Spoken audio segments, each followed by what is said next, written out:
La Iglesia Bautista de la Fe presenta su ministerio de radio y televisión, Tiempo de Reflexión. Bueno, bienvenidos. Les saludo al pastor Daniel Richardson de ahí de la Iglesia Bautista de la Fe en Quito. Y queremos agradecerles por estar con nosotros otra vez.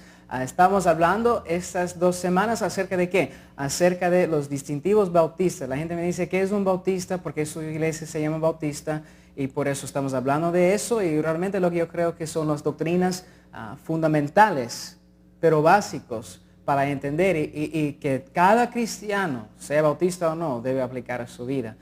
Por eso vamos a ver, a terminar lo que estamos hablando la vez pasada. Estamos hablando acerca de que la iglesia local es autónoma, es decir, que no tenemos gente que gobierna encima de las otras iglesias y les dice qué hacer, que cada iglesia sea independiente y responsable en frente de Dios mismo. Por eso quería ver un ejemplo en Hechos 15. Hechos 15 vamos a ver solo unos versículos aquí, porque no voy a entrar en ese tema porque creo que el pastor Franco le ha enseñado mucho, muy bien acerca de eso, pero hay muchos que dicen que bueno, el apóstol Pedro fue el primer papa y que él es el fundamento de la iglesia. Y creo que si usted estudia en el contexto del capítulo, como el pastor les ha enseñado, no estaba hablando de Pedro, estaba hablando de Jesucristo, porque Pedro acababa de decir que tú eres el Mesías, ¿bien? Y él dice, encima de eso voy a edificar mi iglesia. Las puertas del Hades no prevalecerán contra él.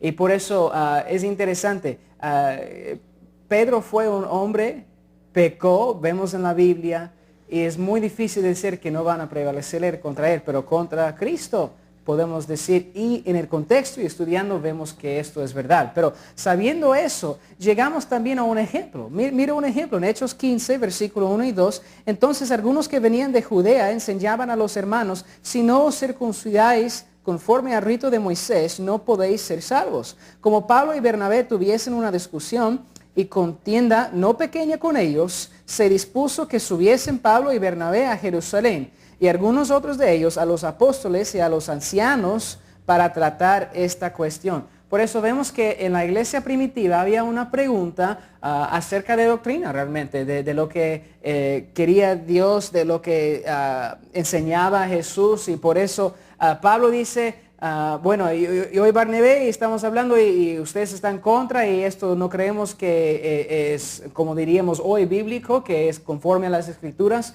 a la verdad de Dios, y por eso ellos decidieron ir a Jerusalén con los apóstoles para preguntarles, ¿por qué? ¿Por qué sería esto? No porque les estaba pidiendo permiso o porque gobernaba, no vemos esto y vamos a ver, pero simplemente yo creo que como los apóstoles eran los primeros, estaban con Jesús, ellos tenían una autoridad especial que no vemos hoy en día, porque eran los apóstoles que estaban con Dios. Bien, por eso Hechos 15, seguimos en el versículo 6, dice, y se reunieron los apóstoles y los ancianos para conocer de este asunto. Por eso están todos ahí. Y después de mucha discusión, Pedro se levantó y les dijo, varones, hermanos, vosotros sabéis que que ya hace algún tiempo que Dios escogió que los gentiles oyesen por mi boca la palabra del evangelio y creyese.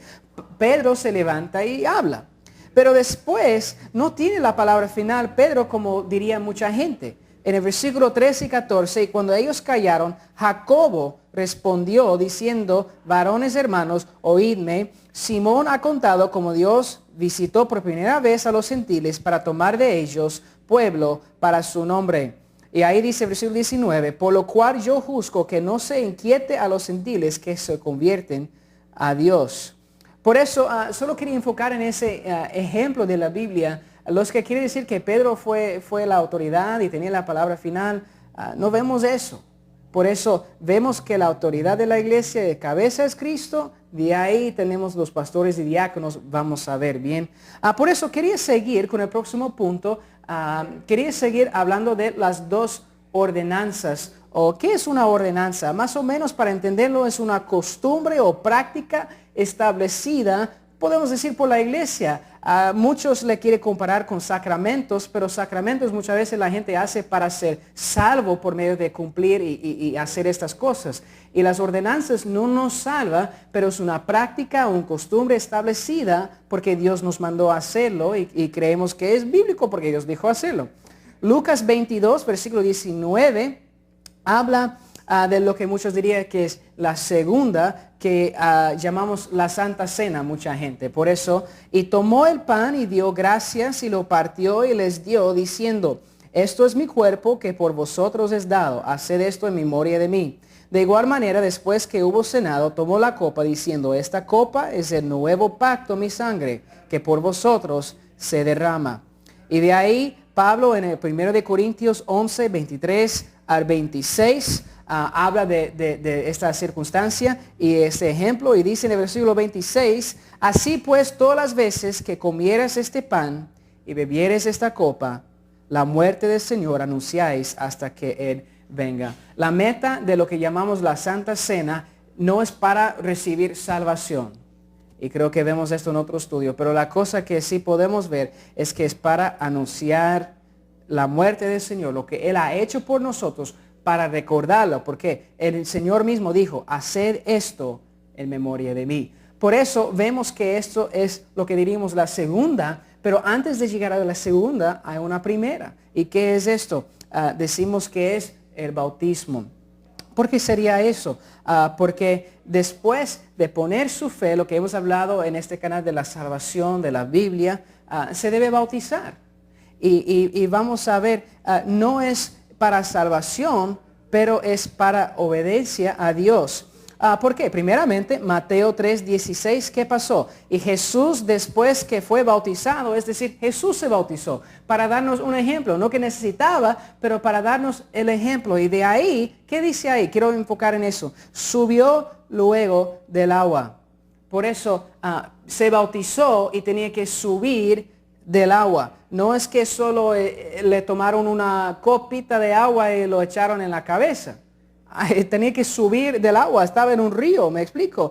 Y por eso dice que Juan el Bautista, que no decimos que somos bautistas por medio de él, pero la cosa es Juan el Bautista que anunció la venida de Cristo. Él bautizaba a la gente en el río. Tenía que hacer donde era un río. Igual vemos en Hechos 8, 35 a 37.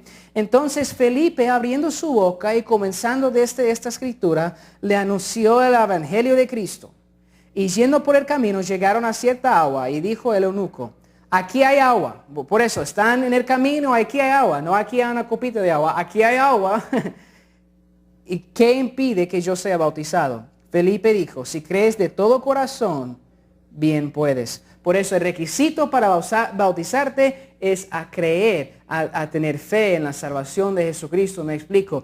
Por eso esto mismo es otra razón, vemos en la Biblia, que no bautizamos a niños en nuestra iglesia. ¿Por qué? Porque los niños, aunque son bien tiernos y todo, ellos no entienden lo que están haciendo la gente cuando le bauticen. Y ni si vamos a bautizar como vemos en la Biblia, se bautizaron debajo del agua. Y no vamos a poner el bebé debajo del agua porque se ahoga. Por eso vemos que es para ¿qué? Vamos a ver Romanos 6:4. Porque somos sepultados juntamente con Él para muerte por el bautismo, a fin de que como Cristo resucitó de los muertos por la gloria del Padre, así también nosotros andemos en vida nueva. Cuando nosotros bautizamos debajo del agua, paramos, de ahí ponemos debajo del agua y arriba otra vez. Es decir, que muéramos con Cristo a nuestra antigua vida y de ahí sepultado. Y aquí dice resucitado como un ejemplo. ¿Qué? ¿Por qué? Andemos en vida nueva. Eso es la cosa. Mira, mi amigo, venir a Cristo solo es por fe, no es por obras. Pero la cosa es esto. La meta no es venir a Cristo solo para que tienes un seguro como de fuego. ¿Me explico? La cosa es, usted debe venir a Cristo porque dice, me doy cuenta, mi antigua vida no vale. Y por eso estoy rechazando esto para andar en vida nueva. Bien, y por eso, ahí vemos, si quiero enfocar en otro versículo más, en Marcos 16 y versículo 16.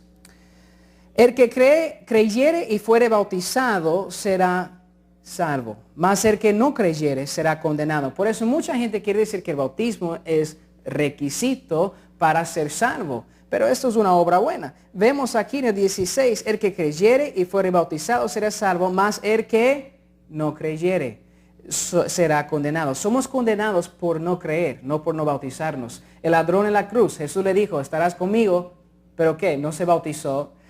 Vemos también el Juan 3:18.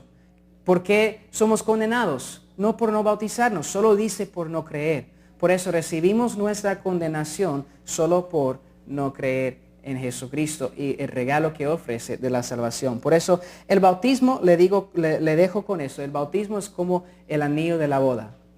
Yo me lo pongo para enseñar a todo el mundo que pertenezco a alguien. Es un símbolo de afuera de mis votos que he hecho en frente de Dios. Pero si quito el anillo, todavía estoy casado. ¿Por qué? Por mis votos, mis promesas que hice en frente de Dios. De igual manera, el bautismo no le salva, pero si usted realmente quiere seguir a Cristo, anúncialo al resto del mundo alrededor de usted públicamente.